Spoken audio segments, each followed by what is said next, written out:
Question Entertainment. I'm Christopher Willett. And I'm Abby Rooney, and today we're talking about... This film is about a man who is born at the same time a watchmaker makes a giant clock that runs backwards.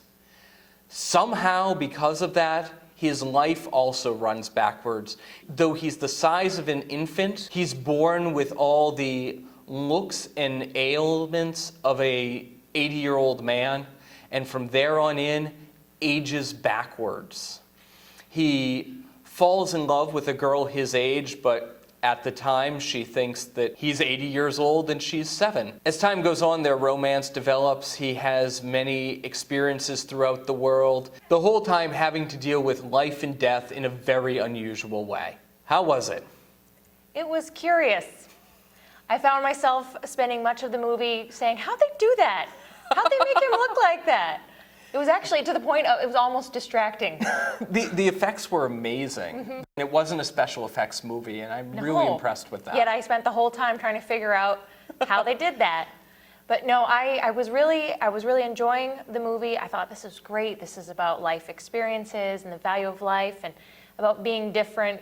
But about halfway through the film, I just started checking my watch. Not a big fan of the 3-hour movie. Yeah, it was very long, and it spanned his entire life in one movie. I was caught up with the sort of magical element of it. At one point, my wife asked me what time it was. It was 5 o'clock.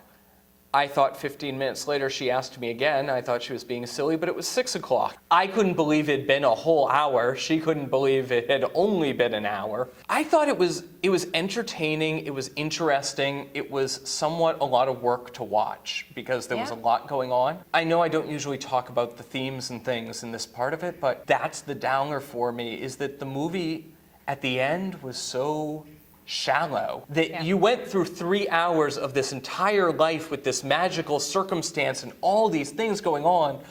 Essentially, for life is like a box of chocolates, which there is a line almost identical to that, and this was written by the same man who wrote Forrest Gump, which I think is boring and overrated. But I will allow every other reviewer to go through the huge list of similarities between the two movies. I thought of that almost the whole movie. This is so much like Forrest Gump. Oh, I know. And then as soon as he had trouble walking and started to run, I was done. Seriously, there's nothing else to really look for in this movie, so watch the special effects and find the links to Forrest Gump. We won't ruin that for you. Is it good for kids? This is definitely more of an adult film. There are a lot of adult themes in there. It's really long, and I think it would really just be boring for kids. Yeah, the concepts, though the ultimate resolutions are very shallow, the concepts to get there are very deep. There's a scene with Cate Blanchett ballet dancing slowly while discussing sexual things she'd like to do, and it would be a very awkward scene to watch with your kids. Mm-hmm. Brad Pitt's character sleeps around quite a bit. Yes. So. In it, sex is just part of living life to the fullest. How about spiritual issues? The good side of this is it brings up death, and there's no way you can leave this movie without thinking about death.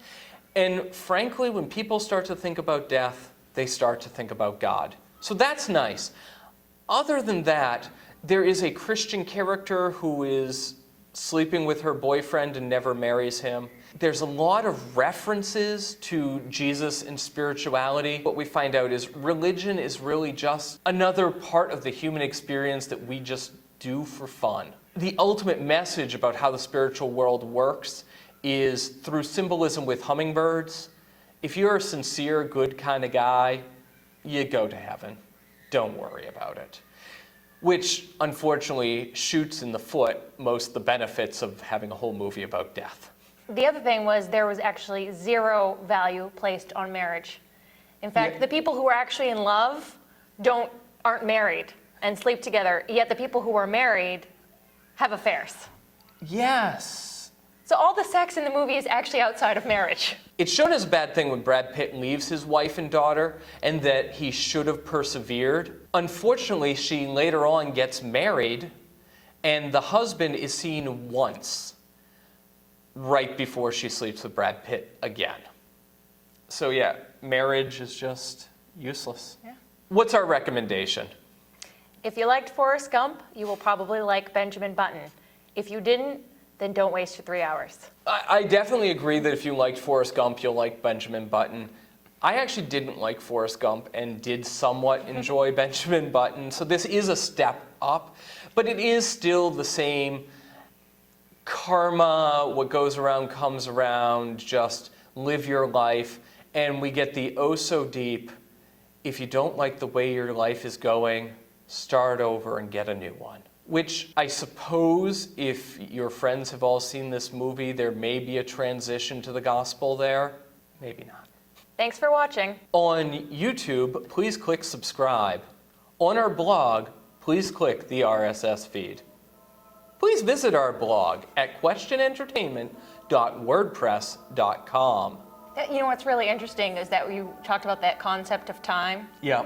That actually fits with the film and the whole the clock thing and everything. Yes. I was just thinking about that when you said about how you know, your different responses to how Time long didn't has it work for been? either of us in this Exactly. weird time thing, yes. You know what? Just look at the Dali painting of the melting clocks. Move on. Benjamin Button, and I was born under unusual circumstances. While everybody else was aging, I was getting younger, all alone.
You're so young.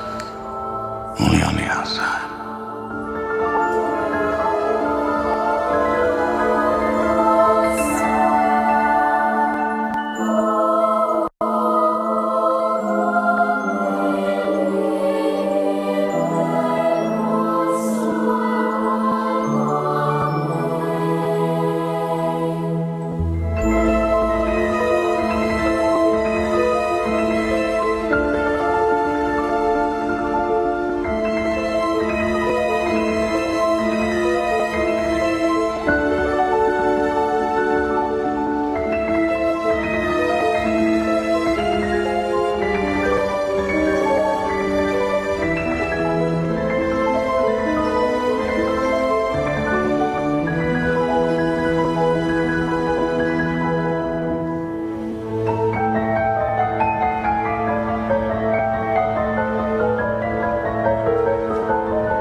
You're so young.